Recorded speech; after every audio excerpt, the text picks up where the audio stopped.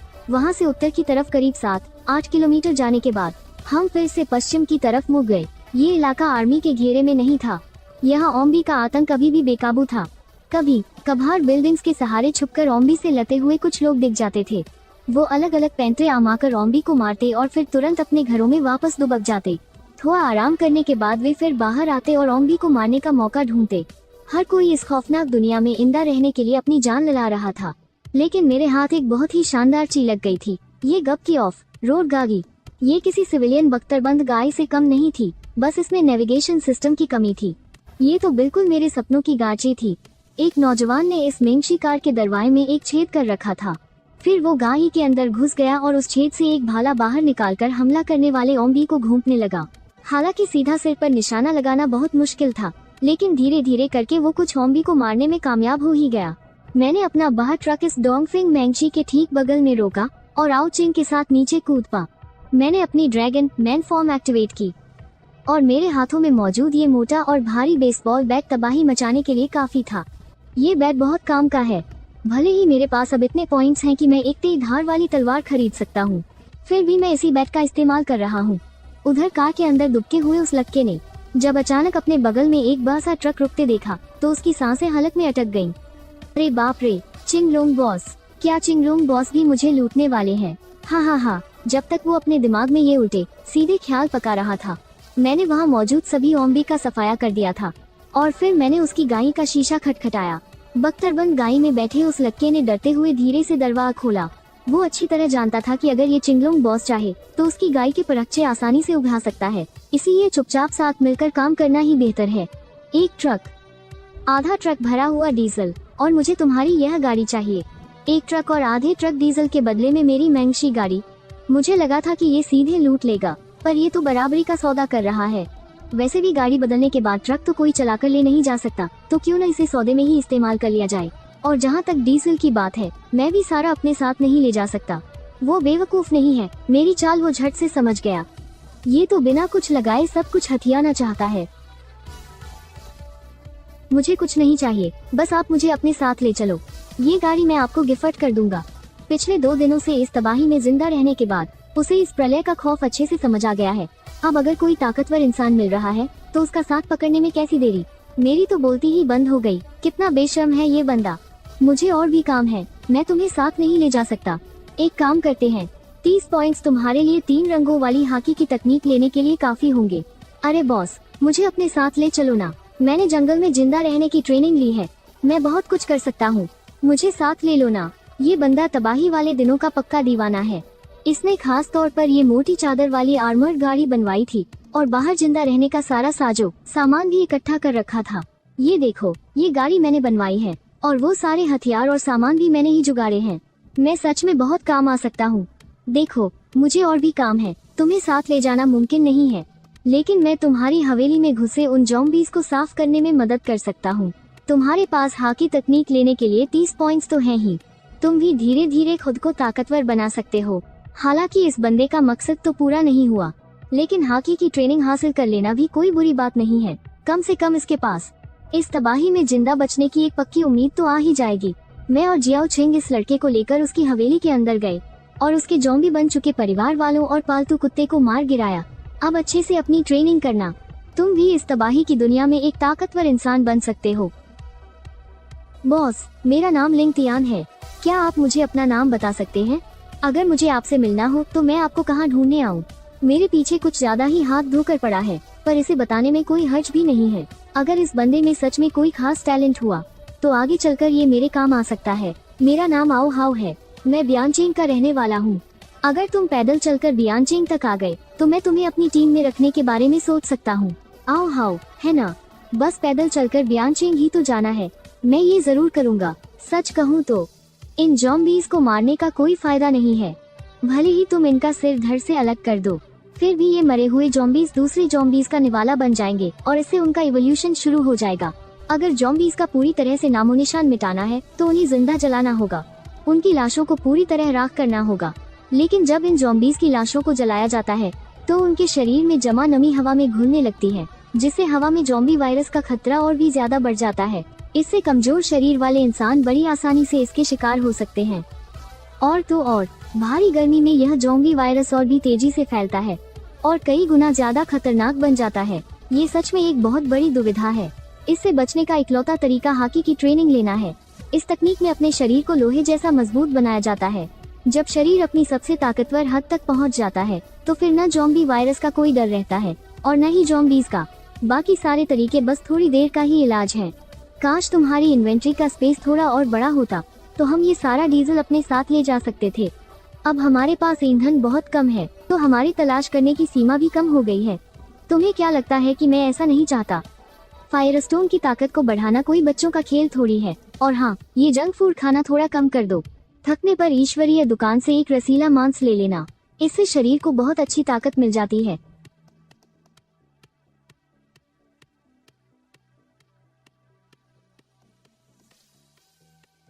मुझे दक्षिण पश्चिम दिशा में किसी खजाने का एहसास हो रहा है।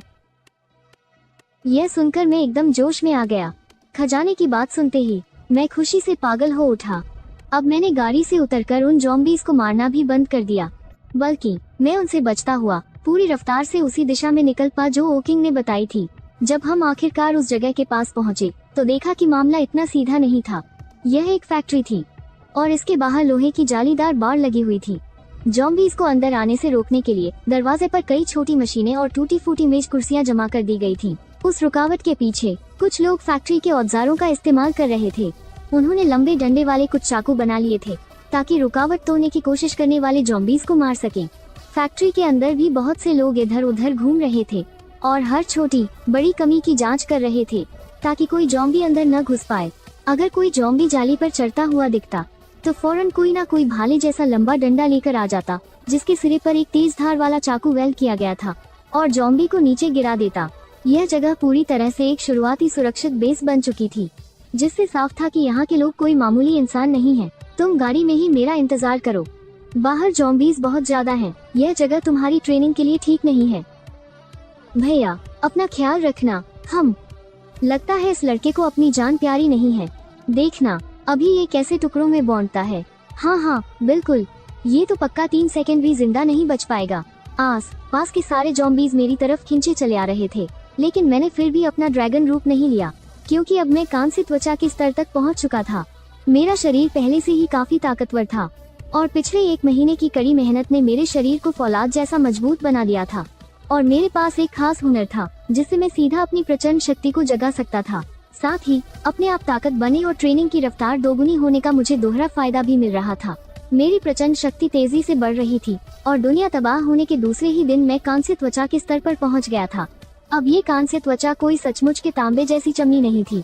यह तांबे और लोहे की तरह शरीर को बाहर से अंदर तक मजबूत करने जैसा था। त्वचा हमारे शरीर की सबसे पहली ढाल होती है। जब त्वचा को मजबूत बना लिया जाता है तो शरीर पर लगने वाली चोटों का असर काफी हद तक कम हो जाता है और हमला करते वक्त जो झटका हमें लगता है वो भी कम हो जाता है। ये ट्रेनिंग के दौरान शरीर में आने वाला पहला बड़ा बदलाव था। इससे ताकत, बचाव, रफ्तार और घाव भरने की क्षमता सब कुछ बढ़ गया था। नीले ड्रैगन फल की वजह से भले ही मैं ड्रैगन न बनूं, तब भी इंसानी रूप में मेरे शरीर को एक अलग ही ताकत मिलती थी। इसी वजह से बिना अपनी खास शक्तियों का इस्तेमाल किए मैं आसानी से ज़ॉम्बीज को मार सकता था, और बिना शक्तियों के ज़ॉम्बीज को मारने से जो मुश्किलें आती थीं, उनसे मेरी प्रचंड शक्ति और भी तेजी से बढ़ती थी। मुझे पता है वो कौन सी गाड़ी है।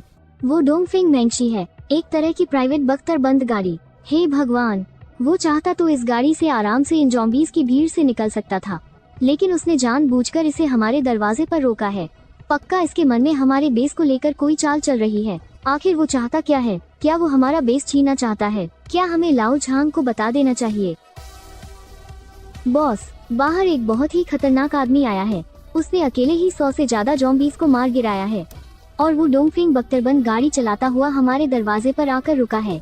लड़कों को लग रहा है कि उसकी नजर हमारे बेस पर है। सच में वो बहुत खतरनाक है।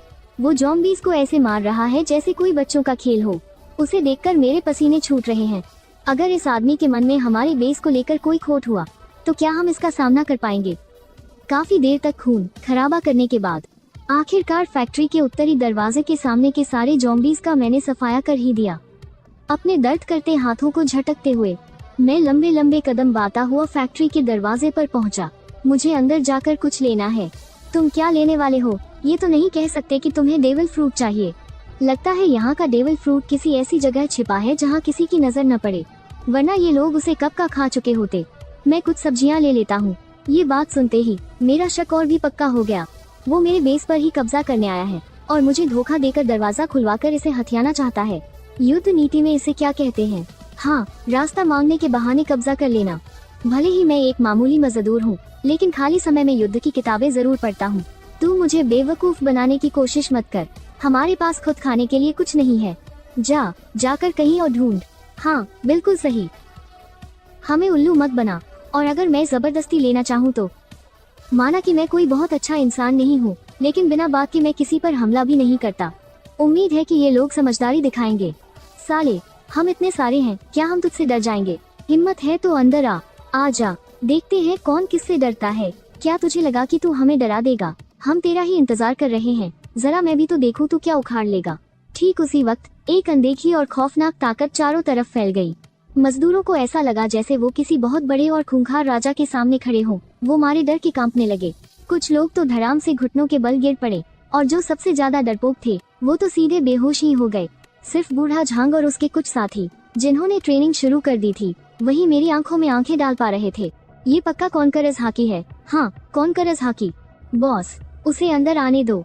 अगर वो हमारा लीडर बन भी जाए तो इसमें कोई बेइज्जती नहीं है। हाँ बिल्कुल, ताकतवर ही राज करता है, इसमें कोई शर्म की बात नहीं है। अपनी हाकी रिलीज करने के बाद मेरा उनसे आगे बात करने का कोई इरादा नहीं था। ये बस वक्त की बर्बादी थी। मेरे हाथ में पकड़े बेसबॉल बैट पर एक काली चमक आ गई थी। मैंने जोर से एक वार किया और मजदूरों की इतनी मेहनत से बनाई गई रुकावट एक झटके में टूटकर बिखर गई। बूढ़े झांग ने अपना हथियार कसकर पकड़ लिया, लेकिन उसकी हमला करने की हिम्मत नहीं हुई। वो सोच रहा होगा कि उसका सिर जॉम्बी से ज्यादा मजबूत है या नहीं। शियाओ चिंग, इधर आओ। मेरी आवाज सुनते ही आओ चिंग ने तुरंत चाबी निकाली। वो गाड़ी से कूदी और खुशी से उछलती कूदती मेरे पास दौड़कर आ गई। वो अपनी प्यारी सी नाक से सूंघते हुए मुझे गोदाम के पीछे की तरफ ले गई। तुम लोग कौन हो? ए छोटे कमीने, तूने क्या कहा? तेरी हिम्मत कैसे हुई मुझसे इस तरह बात करने की? अभी तुझे दरवाजे पर लटका कर जॉम्बीज के आगे डाल दूंगी। ओहो, साथ में एक खूबसूरत सी बच्ची भी लेकर आया है। इसे किस क्लब से उठा लाया? हमारे कारखाने के लड़कों के साथ इसे बड़ा मजा आएगा। उसने जुयान को मार डाला। मैं तुझे जिंदा नहीं छोड़ूंगा। भाइयों, एक साथ हमला करो। हमारी औरत की बेइज्जती हुई है। इस कमीने को जिंदा मत छोड़ना। अगर कोई मुझे गाली दे तो शायद मैं कुछ न करूं, लेकिन अगर कोई मेरे परिवार को कुछ कहेगा तो मैं उसकी जान लेकर ही मानूंगा। शियाओ चिंग, कई बार इंसानों का काला दिल इन खूंखार जॉम्बीज से भी ज्यादा भयानक होता है। अब तुम जॉम्बीज को तो बिना डरे मार सकती हो, लेकिन क्या तुम किसी इंसान को मार सकती हो? दुनिया के नियम अब खत्म हो चुके हैं। अगर कोई तुम्हें सताए या बेइज्जत करे तो उसे ऐसा सबक सिखाओ जो वो मरते दम तक याद रखे। अगर इस तबाह हुई दुनिया में जिंदा रहना है तो ये फालतू की दया दिखाना छोड़ दो। अगर कोई मुझसे पंगा नहीं लेता तो मैं भी उसे कुछ नहीं कहता, लेकिन अगर किसी ने मुझसे पंगा लिया, चाहे वो कितनी भी दूर हो, मैं उसे मार कर ही दम लूंगा। वो एक डेविल फ्रूट यूजर है। मुझे माफ कर दो प्लीज, मुझे मत मारो। मैं तुम्हारे हाथ जोता हूँ। हमें जाने दो, हमने कुछ नहीं किया है। शियाओ चिंग, इन नियमों को भूल जाओ। हमें दुश्मनों को जद से उखा फेंकना होगा। जब दुश्मनी मोल ले ही ली है तो उनका नामो निशान ही मिटा देना चाहिए ताकि कोई खतरा न बचे। भैया, जिसने आपको बुरा भला कहा था वो तो मारा गया ना। ये लोग तो बेसूर हैं, इन्हें जाने दो ना। शियाओ चिंग, अब ये दुनिया पहले जैसी नहीं रही। यहाँ एक छोटी सी बात पर भी जंग छिड़ जाती है और हर जंग का अंत किसी न किसी की मौत से ही होता है। अपने पिछले जन्म में मुझे लगता था कि सिर्फ उन लोगों को मार देना ही काजी है जिनसे मेरी दुश्मनी है। मुझे लगता था कि मैं बहुत पत्थर दिल हूँ, लेकिन मेरी उसी दयालुता ने मेरी जान ले ली थी। इस जन्म में लोग भले ही मुझे शैतान कहें, लेकिन मैं अब किसी पर भी घारा सा भी तरस नहीं खाऊंगा। आओ चिंग को जिस जगह का एहसास हुआ था हम वहाँ पहुँचे। ये एक फैक्ट्री की कैंटीन का ऊट गोडाउन था। मैंने एक ही वार में उस दरवाजे को तोड़ डाला और फिर नीचे दबी हुई चिंग को ढूंढ निकाला। फलों की एक टोकरी में एक डेविल फ्रूट रखा था। ये किस तरह का फल था मुझे अभी भी नहीं पता था। हम जैसे ही फैक्ट्री के दरवाजे पर पहुँचे, हमने देखा कि कोई हमारी गाड़ी लेकर भाग रहा है। भले ही आओ चिंग ने चाबी निकाल ली थी, लेकिन दुनिया में ऐसे चोरों की कमी थोड़े ही है जो बिना चाबी के ताला खोल लें। मैंने तुरंत एक नीले ड्रैगन का रूप लिया और आओ युए को अपनी पीठ पर बैठाकर आसमान में उड़ गया। जल्द ही मुझे अपनी गाड़ी नजर आ गई। नीली ड्रैगन ने तेजी से गोता लगाया और बस एक जोरदार टक्कर से गाड़ी को पलट कर रख दिया। बॉस प्लीज मुझे मत मारिए, मैं आपके पैर पता हूँ प्लीज। गाय में वापस लौटने के बाद हमेशा शरारतें करने वाली आओ छिंग पूरे रास्ते एकदम चुप रही। आज मेरे इस खूंखार और बेरहम रूप ने उसे सच में डरा दिया था, जैसे कि मैं उसका भाई नहीं कोई और हूँ। भैया आप थोड़ी देर पहले बहुत डरावने लग रहे थे। शियाओ छिंग, एक बात हमेशा याद रखना, अब दुनिया थम हो चुकी है। हमारे परिवार के अलावा हमें किसी पर भी आसानी से भरोसा नहीं करना है। भैया क्या आपका पुनर्जन्म हुआ है? अरे यार क्या मुझसे कोई चूक हो गई? ये लकी अचानक ऐसा क्यों बोल रही है? आपने पागलों की तरह ढेर सारा खाना जमा किया और माँ से भी कहा कि वो छुट्टी लेकर मुझे घर ले आए। आप इतने पक्के तौर पर कह रहे थे, आपको जरूर पहले से सब पता था।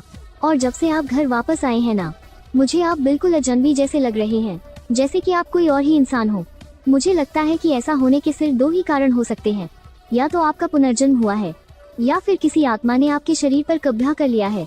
ये आयरी बात कहते कहते आओ छिंग की आवाज बिल्कुल धीमी हो गई। वो मेरी तरफ देखने से भी डर रही थी। उसे घबराहट थी कि कहीं उसका भाई सच में बदल तो नहीं गया है। आउच! पागल भैया, मुझे पता था कि आप मुझे कभी अकेला नहीं छोड़ेंगे। भैया पिछले जन्म में आपकी मौत कैसे हुई थी? क्या मैं उस जन्म में बहुत ताकतवर थी? और अपने मम्मी पापा क्या वो सब ठीक थे?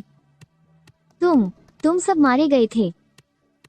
जिस किसी ने भी तुम्हें चोट पहुंचाने की जरूरत की ना, मैं उसके पूरे खानदान को मिटा दूंगा। फैक्ट्री से निकलने के बाद हम पश्चिम की तरफ आगे बढ़ते रहे। रास्ते में जब भी हमें ओम्बी का झुंड मिलता, हम गाड़ी से उतरकर उनका सजाया कर देते। अपनी हाकी को मजबूत करने के लिए मैंने नीले ड्रैगन की शक्तियों का इस्तेमाल करना भी बंद कर दिया। आओ छिंग की शक्तियाँ अभी तक पूरी तरह से जागी नहीं थीं और उसकी हाकी भी बहुत कमजोर थी, लेकिन अपने ट्रे माउस की तेज रफ्तार की बदौलत वो ओम्बी से काफी आसानी से लड़ पा रही थी। हम दोनों इसी तरह 3 दिन तक पश्चिम की ओर चलते रहे। इन 3 दिनों में हमें कोई दूसरा डेविल फ्रूट नहीं मिला।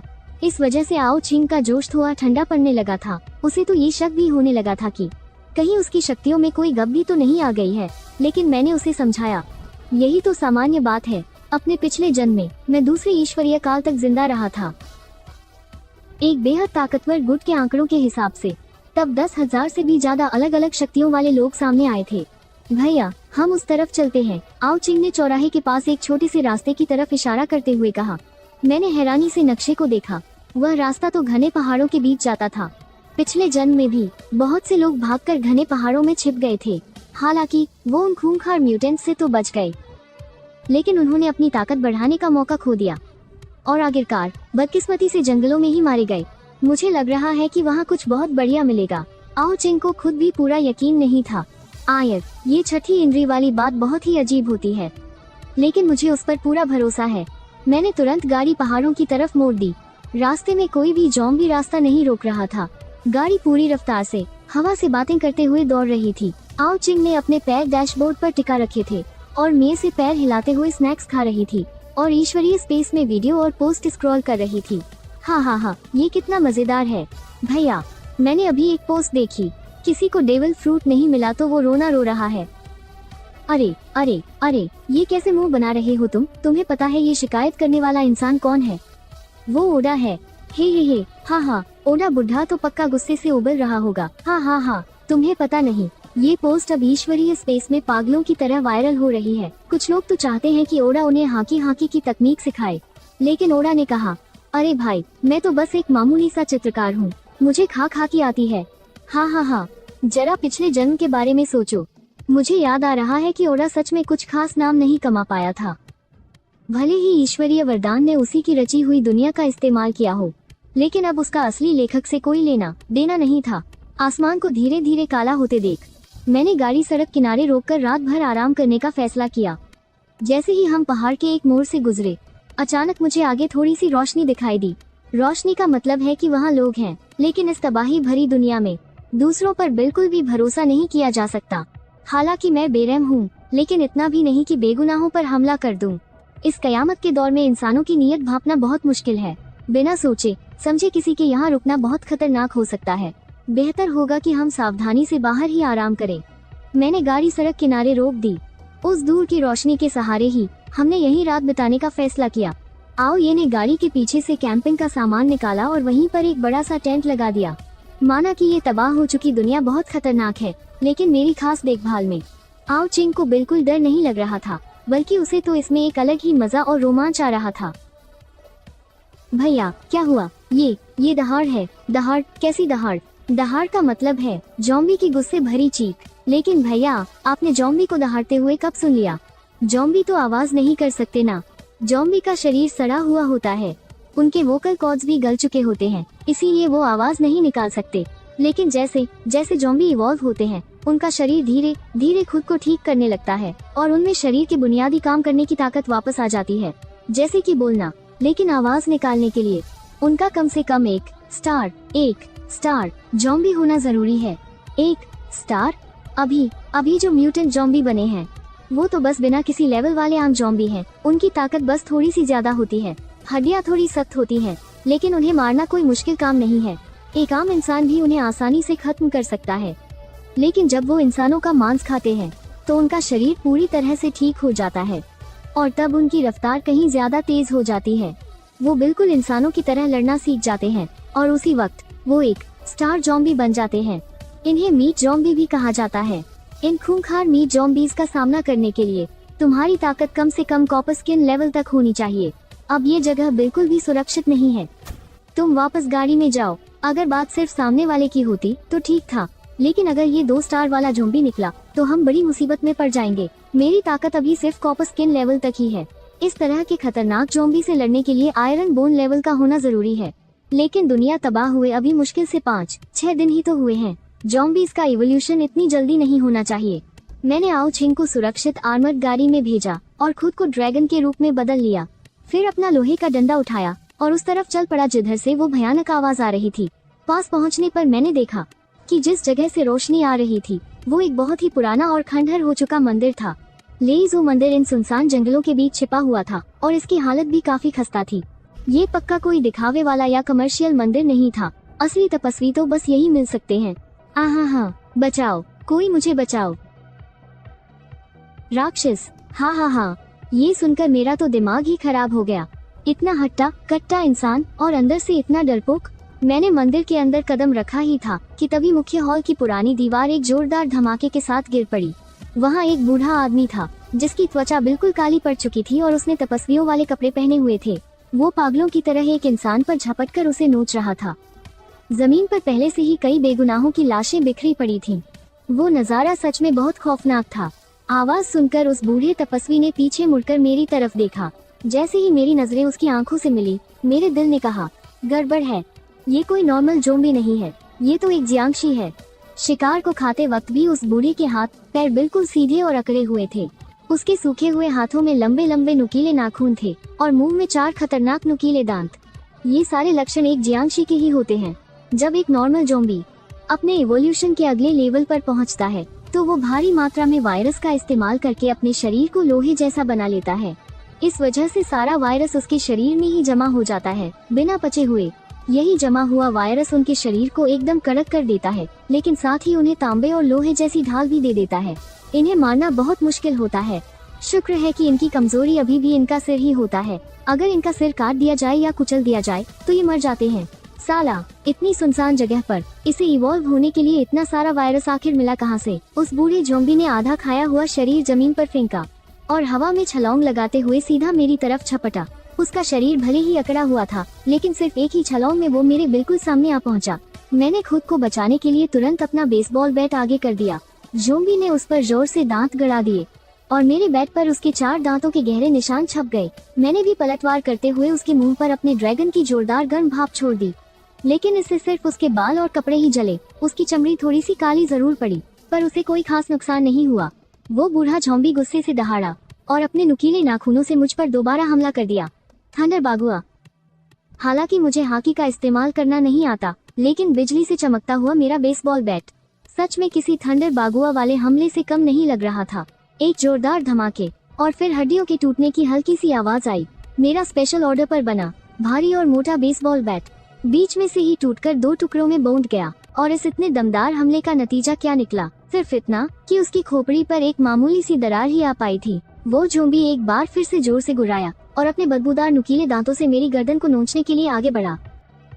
भाई छिंग, जल्दी से जमीन के नीचे छिप जाओ। जब तक मैं इसे मार न दूं, तब तक बाहर मत आना। मुझे लगा था कि ये कोई नॉर्मल ज़ॉम्बी होगा, पर किसे पता था कि ये 2 स्टार लेवल का खतरनाक ज़ॉम्बी निकलेगा। इस तरह के ज़ॉम्बीज में बेतहाशा ताकत होती है। इनका शरीर तांबे और लोहे जितना सख्त होता है। इंसानों की बनाई हुई आर्मर्ड गाड़ियां भी अब इसका वॉर नहीं झेल सकती। आओ छिंग भी समझ गया था कि वो कोई मदद नहीं कर सकता, इसलिए वो तुरंत एक खजांची चूहे में बदल गया और तेजी से जमीन के नीचे छिप गया। इस वक्त मेरी सांसें फूल रही थीं। लगातार 2 बार हॉट ब्रेथ और बिजली का जबरदस्त इस्तेमाल करने की वजह से मेरी बहुत सारी ऊर्जा छिन गई थी। और अभी पड़े उस जोरदार वार ने तो मेरे शरीर के अंदर तक झकझोर कर रख दिया था, जिससे मेरा खून खौलने लगा था। तभी उस ज़ॉम्बी तांत्रिक ने एक और छलांग लगाई और तेजी से मेरे करीब आ गया। उसकी 10 काली और सूखी उंगलियां किसी खूंखार पंजों की तरह सीधे मुझे चीरने के लिए आगे बढ़ी। मैंने जोर से एक दहाड़ लगाई और अपने ड्रैगन के पंजों से उस ज़ॉम्बी की कलाइयों को जकड़ लिया। हम दोनों के बीच जबरदस्त जोर आजमाइश शुरू हो गई। हालांकि ये ज़ॉम्बी अब लेवल 2 का हो चुका था, जिसे हराने के लिए आमतौर पर एक फौलादी शरीर वाले योद्धा की जरूरत होती है, तभी कोई इसका मुकाबला कर सकता था। लेकिन नीले ड्रैगन की शक्ति से मजबूत हुए अपने इस शरीर के दम पर मैं उस ज़ॉम्बी को कड़ी टक्कर दे रहा था। हम दोनों ही अपनी पूरी ताकत झोंक रहे थे। उस ज़ॉम्बी ने एक बार फिर अपना सिर आगे किया तो मैंने भी मन ही मन ठान लिया और अपना सिर नीचे झुकाकर अपने सिर के ड्रैगन सींगों को सीधे उस ज़ॉम्बी के माथे पर दे मारा। मेरे ड्रैगन के सींग बहुत नुकीले थे और वो सीधे उसकी आंख के गड्ढे में जा घुसे। ज़ॉम्बी दर्द से तड़पते हुए जोर से दहाड़ा। उसके सिर पर बहुत गहरी चोट आई थी।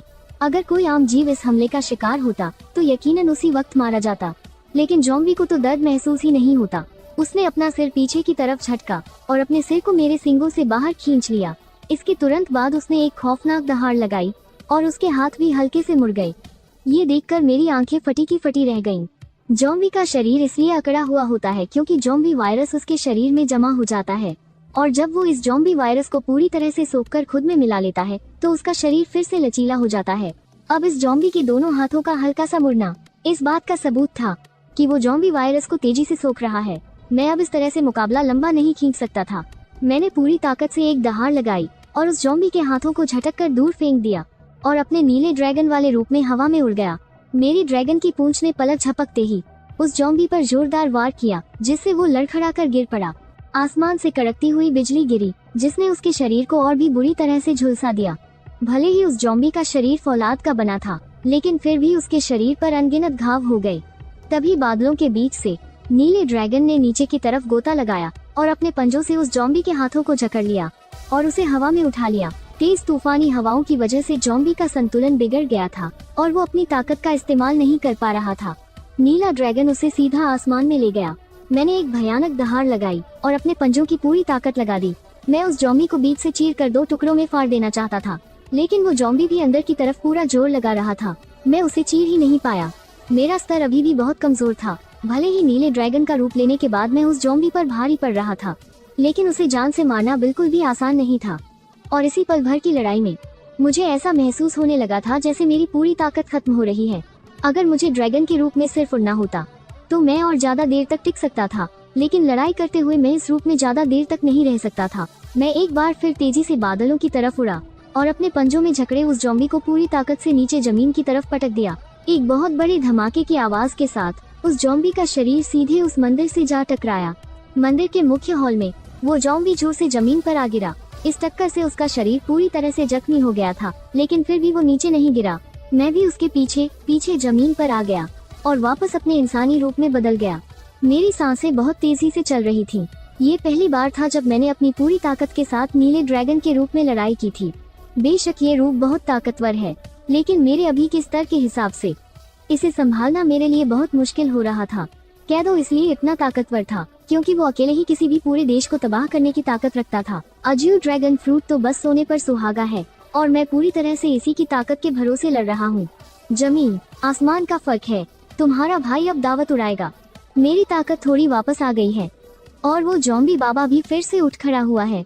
मैंने फिर से अपना आधा इंसान और आधा जानवर वाला रूप ले लिया और अपने ड्रैगन के पंजों पर आर्मामेंट हाकी लपेटकर उस ज़ॉम्बी से भिड़ गया। आर्मामेंट हाकी और ड्रैगन के स्केल्स, इन दोनों की ढाल मुझे उस ज़ॉम्बी वायरस से पूरी तरह बचा सकती है, लेकिन अगर ऐसे ही लड़ता रहा तो मैं थक कर मारा जाऊंगा। मुझे एक हथियार चाहिए।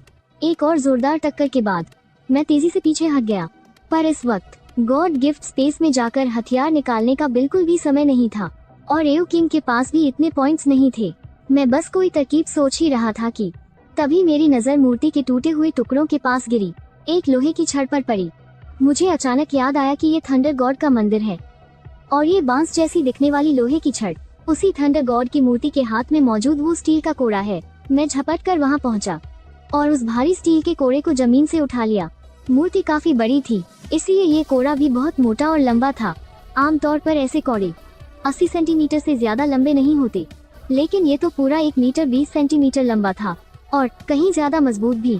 हाथ में पकड़ने पर ये काफी भारी लग रहा था, पर मेरी अभी की ताकत के हिसाब से इस्तेमाल करने के लिए ये एकदम सही था। मैंने जैसे ही उस कोड़े को उठाया, वो ज़ॉम्बी बाबा फिर से मुझ पर झपट पड़ा। उसका शरीर पूरी तरह से सड़ चुका था, पर उसके हमले में अभी भी वही तेजी थी। मैंने अपनी बची खुची सारी ताकत झोंक दी और सबसे खतरनाक बिजली पैदा की। बिजली और आर्मामेंट हाकी दोनों ही उस स्टील के कोड़े पर लिपट गए और मैंने उसे सीधा उस ज़ॉम्बी बाबा के सिर पर दे मारा।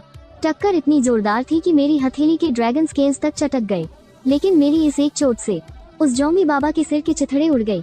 अपना ये आखिरी और सबसे जोरदार वार करने के बाद मेरा आधा इंसान और आधा जानवर वाला रूप खत्म हो गया और मेरे हाथों से वो भारी कोड़ा छूट गया। वो जमीन पर जा गिरा और मेरा पूरा शरीर दर्द और थकान से चूर हो गया था। जमीन के नीचे छिपे एओ किंग ने जब लड़ाई की आवाज बंद होते सुनी, तो वो डरते डरते दूर से बाहर निकला। मुझे जमीन पर निढाल होकर हाँफते देख वो दौड़कर मेरे पास आया और मुझे खाने के लिए रसीला मीट और पीने का पानी दिया। थोड़ा आराम करने के बाद हम दोनों उस टूटे फूटे मंदिर के अंदर गए और दरवाजे के पास देखा। वो गंजा आदमी जिसे हमने शुरू में देखा था, वो लड़ाई के झटके से ही मारा जा चुका था। मंदिर में चारों तरफ टूटी हुई मूर्तियां और बिखरा हुआ सामान पड़ा था और जमीन पर कुछ लाशें भी पड़ी थीं। मंदिर के पीछे वाला हिस्सा उस बाबा के रहने की जगह थी। जब मेन हॉल गिरा था तो बस यही जगह बची रह गई थी। अब ये जगह हमारे लिए महफूज है। आज हम यहीं आराम करेंगे। अपनी बख्तरबंद गाड़ी को दरवाजे पर लगा दो ताकि दरवाजा पूरी तरह बंद हो जाए और कोई दूसरा इंसान या ज़ॉम्बी अंदर न आ सके। मैंने एक स्टूल खींचा और बाहर आंगन में बैठ गया और सिर उठाकर रात के आसमान को देखने लगा। अचानक मेरे मन में कुछ हुआ और मेरा ध्यान गॉड गिफ्ट स्पेस के अंदर चला गया। तुमने सबसे पहले एक स्टार लेवल ज़ॉम्बी को मारा है, इसीलिए तुम्हें एक इनाम दिया जाएगा। और क्योंकि तुमने कयामत शुरू होने के 10 दिनों के अंदर ही एक स्टार लेवल ज़ॉम्बी को मारा है, तुम्हारे इनाम का लेवल और बढ़ा दिया गया है। और तो और तुमने सीधा एक 2 स्टार ज़ॉम्बी को मारा है, इसलिए तुम्हारे इनाम का लेवल एक बार फिर बढ़ा दिया गया है। कृपया इन 3 टाइटल में से कोई एक चुन लें। टाइटल? मेरी तो आंखें ही चमक उठीं, बिल्कुल वैसे ही जैसे मैंने पहली बार अपना टैलेंट चुना था। ये टाइटल भी बहुत ही रेयर और मुश्किल से मिलने वाली चीज है। पिछले जन्म में मैंने इतनी मेहनत की थी, फिर भी मुझे कोई टाइटल नहीं मिला था। टाइटल 1 ज़ॉम्बी किलर, ये ज़ॉम्बीज को दिए जाने वाले डैमेज को हमेशा के लिए दुगना कर देगा। टाइटल 2 बाउंटी हंटर, ज़ॉम्बीज को मारने पर मिलने वाले पॉइंट्स हमेशा के लिए दोगुने हो जाएंगे। तीसरी उपाधि डिवाइन मेंबर, डिवाइन स्पेस के एक सम्मानित सदस्य बनने पर आपको किसी भी चीज को 90% की भारी छूट पर खरीदने का एक मौका मिलेगा। और तो और डिवाइन स्पेस में चीजें खरीदते समय आपको हमेशा 20% की छूट भी मिलेगी। ये तीनों उपाधियां वाकई बहुत लुभावनी है। अगर तेजी से मारने और ज्यादा पॉइंट्स कमाने की तुलना की जाए तो तेजी से मारना ज्यादा बेहतर है, क्योंकि अगर मैं ज़ॉम्बीज का तेजी से सफाया करूंगा तो जाहिर है कमाई भी ज्यादा होगी और साथ ही ज्यादा ताकतवर ज़ॉम्बीज से भिड़ने का मौका भी मिलेगा। लेकिन सच कहूँ तो ये दोनों ही चीजें तीसरी उपाधि यानी डिवाइन मेंबर के आगे कुछ भी नहीं है। एक बार 90% की छूट और जिंदगी भर के लिए 20% का डिस्काउंट। इसके अलावा 2 बेहद खास चीजें हैं, एक invisible black blood line factor और दूसरी वो जादुई दवा जो डेविल फ्रूट के साइड इफेक्ट्स को खत्म कर सकती है। इन दोनों की ही कीमत 10 करोड़ पॉइंट्स है, लेकिन छूट के बाद मैं इन्हें सिर्फ 1 करोड़ पॉइंट्स में खरीद सकता हूँ और बाकी सारी चीजों पर भी तो 20% की छूट है। मैं चाहूँ तो इस पावर का इस्तेमाल करके एक बिचौलिया बन सकता हूँ और ढेर सारे पॉइंट्स छाप सकता हूँ। इसमें तो सोचने वाली कोई बात ही नहीं है। मैंने बिना किसी झिझक के तीसरी उपाधि डिवाइन मेंबर को चुन लिया। उसके बाद मैंने अपना सिस्टम पैनल चेक किया। नाम आओ हाउ, टैलेंट हाकी जीनियस, उपाधि divine member, devil fruit, bird fruit, AJIO dragon model, शारीरिक स्तर कॉपर स्किन और हथियार लेइजू। मेरे पास कुल 9655 पॉइंट्स हैं। रुको, मैंने अचानक देखा कि हथियारों वाले सेक्शन में लेइजू का चाबुक दिखा रहा है। मैंने अपने बगल में रखे उस बांस के आकार वाले लोहे के चाबुक को देखा। ये वही चीज है जिसे लेई जू के मंदिर में देवता की मूर्ति के हाथों में रखा गया था। लेकिन यार, ये तो बस एक आम सी चीज थी। इसे सिस्टम का हथियार कैसे मान लिया गया? और इसके नाम के आगे नकली भी लिखा हुआ है। मेरा वो पुराना बेसबॉल बैट जिससे मैंने इतने सारे ज़ॉम्बीज़ को मौत के घाट उतारा था, उसे तो सिस्टम ने कभी हथियार नहीं माना। मैंने उस चाबुक को अपने पैरों पर रखा और बड़े गौर से देखने लगा कि आखिर इस चीज में ऐसा क्या खास है। लोहे की इस चाबुक पर पूरी तरह जंग लगा हुआ था। देखकर ही लग रहा था कि ये सदियों पुराना है। शायद एक वक्त था जब हजारों लोग इसकी पूजा करते थे। इसमें कुल 18 जोड़ बने हुए हैं और हर एक जोड़ पर ताओ धर्म के कुछ अजीब से मंत्र लिखे हैं जो मेरी तो बिल्कुल समझ के बाहर हैं। मैं काफी देर तक इसे घूरता रहा, लेकिन मुझे इसमें कुछ भी चमत्कारिक नहीं दिखा। हालांकि उस ज़ॉम्बी बने बूढ़े तांत्रिक का सिर फोड़ने में इसका इस्तेमाल करने में मजा बहुत आया था। एकदम परफेक्ट ग्रिप थी इसकी। खैर, मेरे पॉइंट्स भी अब 10,000 के करीब हो गए हैं। क्या मुझे शियाओ चिंग वाले उस फल की पहचान करवा लेनी चाहिए? मैंने अपनी ठुड्डी खुजलाते हुए सोचा। डेविल फ्रूट को पहचानने की फीस 1000 पॉइंट्स है। मेरे लिए इतने पॉइंट्स खर्च करना कोई बड़ी बात नहीं है, लेकिन अभी कोई जल्दी भी नहीं है। वैसे भी अभी मुझे उस फल की कोई जरूरत नहीं है। वापस जाने के बाद ही इसके बारे में सोचूंगा। अपना चुनाव करने के बाद मैंने एक बार फिर से डिवाइन स्पेस में कदम रखा। मैं सीधा कम्युनिकेशन चैनल में गया और अपने परिवार वाले ग्रुप में मैसेज करके मम्मी पापा को बताया कि मैं बिल्कुल ठीक हूँ। और फिर मैंने उनसे घर का हालचाल पूछा। तब मुझे पता चला कि हमारे ऊपर वाले फ्लैट में रहने वाले चेन परिवार के बाप बेटे को भनक लग गई थी कि हमारे घर में राशन रखा है। उस वक्त घर पर सिर्फ मेरी माँ और लियू मेंगछान थी। मेरे पिता और मेंग कुई नीचे ज़ॉम्बीज़ से लड़ रहे थे और उन दोनों ने इसी बात का फायदा उठाया।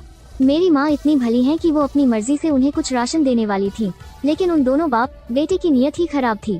हमारे घर में इतना सारा सामान देखकर लालच के मारे उनकी आंखें फटी की फटी रह गई। ऊपर से लियू मेंगछान की खूबसूरती देखकर उनकी नीयत और बिगड़ गई। उन दोनों ने सीधे सीधे मेरी माँ को जान से मारने की कोशिश की। वो हमारा राशन लूटना चाहते थे और मेंगछान पर हाथ डालना चाहते थे। भगवान का शुक्र है कि मेंगछान पहले से ही सतर्क थी। जैसे ही उन दोनों ने हमला किया, उसने पलटवार करते हुए उन दोनों को वहीं ढेर कर दिया। इस सब से मेरी माँ तो बुरी तरह डर गई थी। हालांकि उन्होंने भी कुछ ज़ॉम्बीज़ को मारा था, लेकिन किसी इंसान का कत्ल होते हुए उन्होंने पहली बार देखा था। अरे हाँ, मुझे याद है उस बुढ़े चेन की एक बीवी और बेटी भी तो थी ना। वो दोनों कहाँ हैं? बॉस, उन दोनों को मैंने मार दिया है। जब मेंग कुई को पता चला कि परिवार पर हमला हुआ है, तो वो बुरी तरह घबरा गया था। आखिर उसने मुझसे वादा जो किया था कि वो बॉस के माता पिता पर एक खरोंच तक नहीं आने देगा। गुस्से में आकर उसने तुरंत ऊपर वाले चेन परिवार का दरवाजा तोड़ दिया। लिन कुई की इस फुर्ती और बेरहमी ने मुझे हैरान कर दिया। वह मुझसे काफी अलग है। उसने कभी कयामत का मंजर नहीं देखा था, फिर भी वो इतना बेखौफ और पक्का कैसे हो सकता है? मैंने उसे शुक्रिया कहने के बजाय उसकी तारीफ की। मुझे पता है कि इस कयामत की दुनिया में एक लीडर को कैसे पेश आना चाहिए। बॉस, मैंने सब अच्छे से चेक कर लिया है। इस पूरी बिल्डिंग में हमारे घर के अलावा अब कोई भी जिंदा नहीं बचा है। मैं सोच रहा हूँ कि कल कुछ सामान लाकर सीढ़ियों का रास्ता पूरी तरह बंद कर दूं, ताकि बचाव का कुछ इंतजाम हो सके। ठीक है, बस तुम अपना ध्यान रखना। मैंने लिन कुई की बात से सहमति जताई। इसके बाद मैंने उन दोनों से उनके परिवार के बारे में पूछा। लिन कुई की माँ की तबीयत अक्सर खराब रहती थी। ज़ॉम्बी वायरस फैलने के बाद बेहोशी की हालत में वो उन्हें अस्पताल ले गया, लेकिन जब अचानक तबाही मची तो एक ज़ॉम्बी ने सीधा हमला करके लिन कुई के पिता को मार डाला। लिन कुई घबराकर वहाँ से भाग निकला। वो अपनी गाड़ी लेकर बस किसी तरह शहर से बाहर भागना चाहता था। इसी वजह से वो अब मेरे प्रति पूरी तरह वफादार है। मूल शहर आने के बाद अब उसके पीछे रोने वाला कोई नहीं था। लेकिन लियू मेंगशियान की कहानी उससे बिल्कुल अलग है। वो एक छोटे से गाँव से ताल्लुक रखती थी और अपनी स्कॉलरशिप के दम पर उसने कॉलेज की पढ़ाई पूरी की। वो बहुत ही चालाक लड़की है। उसे अपनी खूबियों का फायदा उठाना बहुत अच्छे से आता है। वो मर्दों से पैसे ऐंठना खूब जानती थी, पर साथ ही उन्हें खुद से दूर रखना भी उसे आता था। हाँ, बिल्कुल सही कहा। बड़ी बहन होने के नाते तुम्हारा फर्ज बनता है कि तुम हमारी मदद करो। तुम्हारे भाई की शादी होने वाली है और लड़की वालों की शर्त है कि लड़के के पास अपना घर होना ही चाहिए। तुमने ये जो नया घर खरीदा है ना, इसे चुपचाप अपने भाई के नाम पर कर दो। मैं ऐसा बिल्कुल नहीं करूँगी। अरे ओ बेशरम लड़की, इतनी कम उम्र में तू अपना घर कैसे खरीद सकती है? जरूर तूने कोई गलत काम करके ये घर लिया होगा। तू कल की छोकरी, लगता है अब तेरे पर निकल आए हैं, है ना? मैंने तुझे खिलाया पिलाया, कॉलेज की पढ़ाई करवाई और तू मुझे इसका ये सिला दे रही है। चलो यहाँ से। और फिर जब वो लोग जबरदस्ती उस घर को अपने नाम करवाने ले जा रहे थे, तभी कयामत टूट पड़ी। वो उस अफरा तफरी में वहाँ से भाग निकली। उसे अब बिल्कुल नहीं पता कि उसके माता पिता और भाई का क्या हुआ। वैसे भी अब उसे उनके जीने या मरने से कोई फर्क नहीं पड़ता। मैंने उनसे अपने सारे रिश्ते तोड़ दिए हैं। वो जिए या मरे, मुझे अब कोई परवाह नहीं। अब से मैं सिर्फ अपने मास्टर की हूँ। मैं आपके लिए कुछ भी करने को तैयार हूँ। उसकी ये बातें सुनकर मैंने एक गहरी सांस ली। ये कयामत की दुनिया बहुत बेरहम है। अगर ये दोनों मुझसे ना टकराए होते तो अब तक शायद रास्ते में ही कहीं मारे जा चुके होते। इस कयामत के दौर में यूं घर में दुबक कर बैठे रहना शहर के बाहर भागने के मुकाबले कहीं ज्यादा सुरक्षित है। खैर, इसके बाद मैंने उन्हें अपने इस सफर में देखी सुनी सारी बातें बताई। मैंने उन्हें एक बात तफसील से बताई और उन्हें आगाह किया कि वो उन न्यूटन ज़ॉम्बीज़ से बचकर रहें जो अब और भी खतरनाक हो चुके हैं। कॉल खत्म करने के बाद मैंने आओए से भी थोड़ी देर बात की। फिर मैंने अपने गॉड गिवन स्पेस में चेक किया कि कम्युनिकेशन चैनल पर कोई नई खबर आई है या नहीं, और फिर मैं गहरी नींद में सो गया। उधर दाऊवादी मंदिर के बाहर एक छोटी सी परछाई चुपके से उभरी। मास्टर,